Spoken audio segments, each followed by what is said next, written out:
चल रही है पिछले 20 सालों से, जिसपे किसी की नजर नहीं जा रही। हमारे यहाँ पता क्या हो रहा है, 20 सालों से एक नीति चली है, ग्लोबलाइजेशन, लिबरलाइजेशन, और हम मानते हैं कि ये नीति का मतलब है लूट की खुली छूट। इसमें क्या हो रहा है, भारत की बेशकीमती जमीन बड़ी बड़ी विदेशी कंपनियों को कौड़ी के भाव में बेची जा रही है।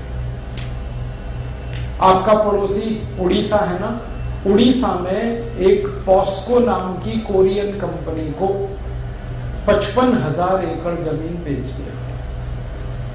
माफ करना, 55,000 हेक्टेयर, एकड़ नहीं, एक हेक्टेयर में 5 एकड़ होते हैं। 55,000 हेक्टेयर बेच दिया कौड़ी के भाव। और उस जमीन में इतना बड़ा खजाना छुपा है आयरन ओर का।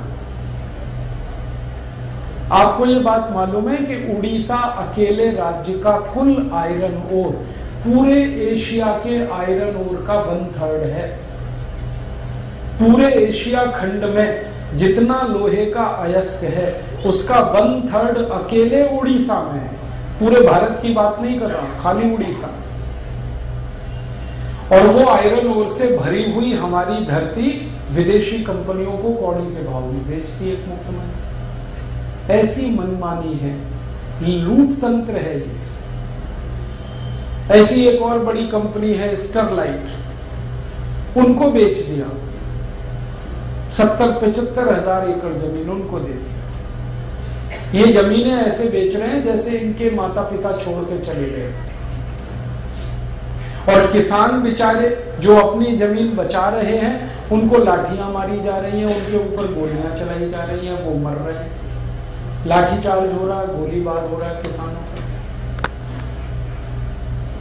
और ये जो जमीन बेचने का खेल शुरू हुआ है, ये उड़ीसा में है, ये छत्तीसगढ़ में है, ये आंध्र प्रदेश में है, ये तमिलनाडु में, ये कर्नाटक में, भारत के 17 राज्यों में ये 20 साल से चल रहा है। पता नहीं कितनी जमीनें बेच दी और उनका कोई हिसाब किताब नहीं। अब अदालतों में मुकदमे आ रहे हैं तो अदालतें कड़क टिप्पणियों का जो अपनी जमीनें बचाने के लिए लड़ रहे हैं, और अगर वो नहीं लड़े तो पता नहीं ये क्या करें। और दुर्भाग्य से इसको कह रहे हैं देश का विकास। मेरे समझ में नहीं आता, उड़ीसा में कच्चा लोहा निकलता है, उससे हम स्टील बनाएं उड़ीसा में और उसको दुनिया भर में बेचें, ये अच्छा है, या अपने कच्चे लोहे को ही बेचें पूरी दुनिया में? और को कोई नहीं बेचता, सभी उससे फिनिश प्रोडक्ट बना के बेचते हैं। हमारे नेताओं को इतनी भी समझ नहीं कि कच्चा लोहा ना बेचा जाए, इसका स्टील बनाओ ताकि यहाँ के लोगों को काम मिले, रोजगार मिले, उस स्टील को बेचो तो थोड़ा मुनाफा भी मिले। और तो हमारा 25 पैसे किलो में बिकता, आपको मालूम है? ये जितना आयरन ओर हम देते हैं 1 किलो का 25 पैसा मिलता है। और फिर हमारी ही सरकारें क्या करती हैं, आयरन ओर चीन को बेच दिया, जापान को दे दिया, अमेरिका को दे दिया, फिर उनसे कहते हैं स्टील बना के हमें बेचो। तो भारत में स्टील आता है चीन से 50 रुपए किलो, हमारा कच्चा लोहा बेच दिया 25 पैसे किलो, और उसी से चीन ने स्टील बनाकर हमको बेचा 50 रुपए किलो। ये अभी हुए ना कॉमनवेल्थ खेल, इसमें बड़ा घोटाला हुआ।